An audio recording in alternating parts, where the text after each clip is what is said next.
Hello guys, twongeye tugaruke hano ku isomo tech. Abantu mufite amayiteri buno mufite telefone bwa veni, mwegera hano mbereke ibintu bibiri byonyine. Noneho kano ko ni uraba kabona ni kazima karakora na ka MTN, ariko ngiye kwereka utuntu tw'ingenzi, ama settings y'ingenzi ushobora gukora ino phone yawe ikaba yajya yirinda kwizimya, gushyuha ndetse no kurya umuriro.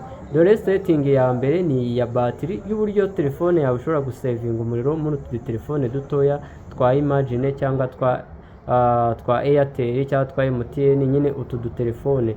Nta kindi, urajya muri application za setting, urajya muri application zawe nyine ukande kuri settings gutya, settings, nurangiza ujye hano handitse battery, uhakandeho, nurangiza ujye hano handitse battery manager gutya. Nubona kano kantu gafunze uhite ugafungura.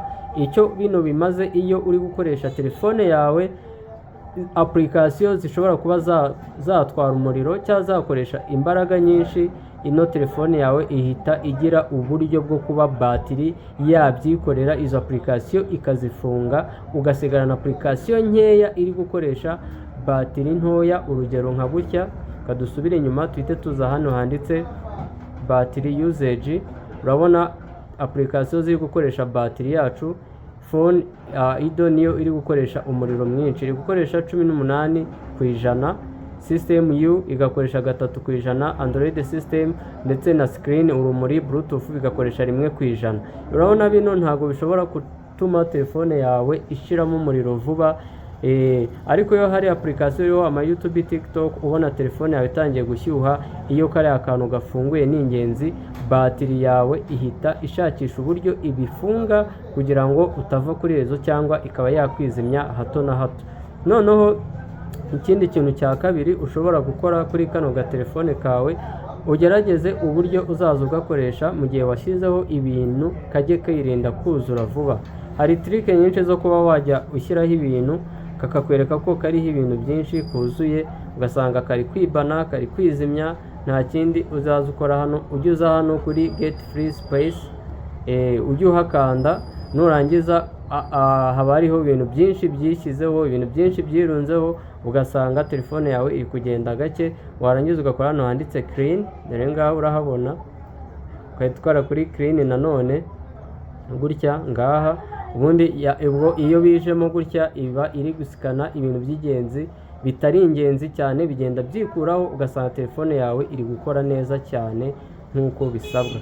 Urabona twe turi kuyicana ikahita izima. Iki nicyo tugiye gukosora kugira ngo bino byo kwaka ikahita izima bikire. Nta kindi ukora rero. Impamvu ino telefone yawe izima, uba warashyizeho ibintu byinshi cyane nyine mu buryo bwo kunaniza Android yayo, kandi buno telefone bugira processor ntoya cyane. Noneho dore uburyo ushobora kuba wakemura kino kibazo. Urakora kuri no volume iyi, dore ngiyi nk'uko uyibona, iyi volume yo hasi ndetse naho bacanira urahafatira icyarimwe. Dore reka tubikore turebe. Dore ngibi urafata ubundi utegereze yake ivibure. Nimara kwaka wafatiyeho rimwe, urahita urekura hano ino switch bacaniraho, urayirekura nyine ni ibisanzwe. Ubundi ugumane volume yo gukuramo, ugomeze uyigumane nyine uyikanze nk'uko. Ni ibintu biba byoroshye,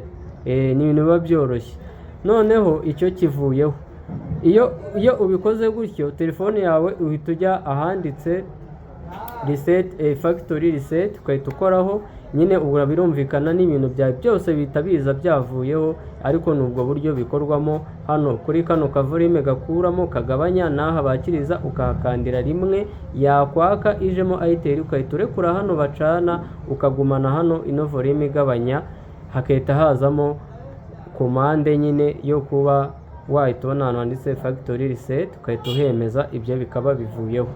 Kano kantu niba kagufashije, kora follow, ujye no kuri YouTube yacu udushyigikiye, twitwa Isomo Tech, ubundi ukore subscribe. Ciao ciao.